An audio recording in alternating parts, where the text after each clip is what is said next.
Say it again. Thank you. Well, I welcome the Leader of the Opposition back as Leader of the Opposition. I listened with great interest to his speech. And what I did hear, Mr. Speaker, was, well, the disconnect I heard throughout the election. Sure, we heard about Liberal corruption, but we heard a lot about the melting ground. Certainly the melting ground beneath his feet for failing to put forward any coherent climate change plan. Now, I represent blue-collar industrial workers, and they are concerned about the issue of catastrophic climate change. Year in, year out, emissions rise. We are expecting a 60% rise in emissions from the oil fields in the next 20 years. And what do we get from the member? We get the conspiracy theory of foreign radicals who are trying to undermine our industry.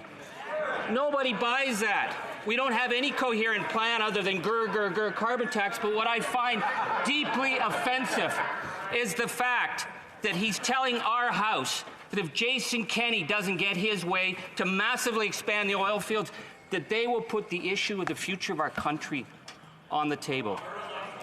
That is unacceptable. That a member there stands without any coherent credibility on the single biggest crisis facing our planet and tells the rest of Canada that they have to go along with his conspiracy theories and have no credibility on environmental change, or they will break up our country. I would tell that member to drop that kind of language, because the ground is certainly melting beneath his feet very quickly at this point. The Honourable Leader of the Opposition.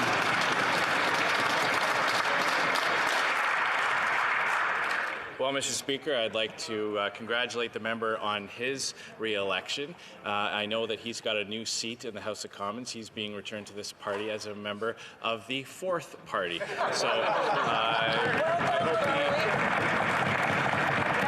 he enjoys the new perspective that he has over there. But, you know, I can understand why the member doesn't believe that there are foreign radical groups trying to destroy jobs in our economy, because in the NDP, they're all domestic. They're all over there.